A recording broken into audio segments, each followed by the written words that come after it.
Mon nom est David. Ma fascination pour la littérature se dévoila dès mon plus jeune âge. Après avoir lu et relu nombre de livres, j'ai toujours eu un penchant pour les œuvres mythologiques. Ces écrits incroyables et magiques ont toujours révélé en moi une sorte d'admiration et de contemplation. Nos ancêtres savaient ce que le monde entier ne sait pas aujourd'hui. Ils les ont retranscrits dans les livres. Et c'est de là que vient cette passion que j'ai pour la littérature. Cette admiration et ce rêve de découverte m'ont toujours attiré.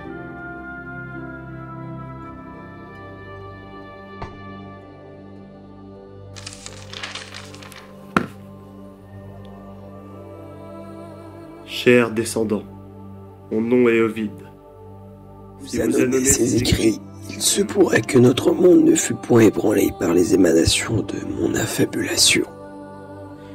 J'ai formé le dessein de raconter les transformations des êtres en des formes nouvelles.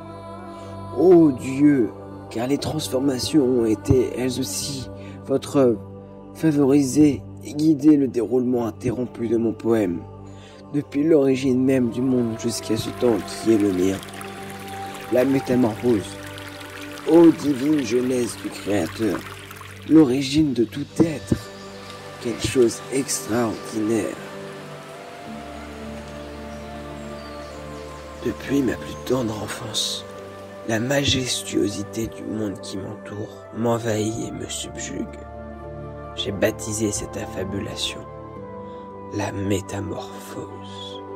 La conception nouvelle et consciente de phénomènes incroyables, astres, cieux, émanations.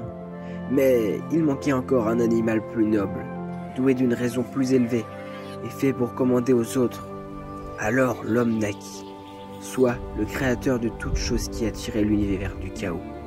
Cet être indissociable, lucide et éveillé, permit au créateur d'étouffer son chef-d'œuvre. Mon père me contait jadis que l'homme fut créé pour anoblir cette divinité céleste qu'est cet astre. Empli d'une spéculation abyssale, le protéger comme nous l'appelâmes autrefois, une étoffe de résolver l'inaccompli. La métamorphose fut l'origine.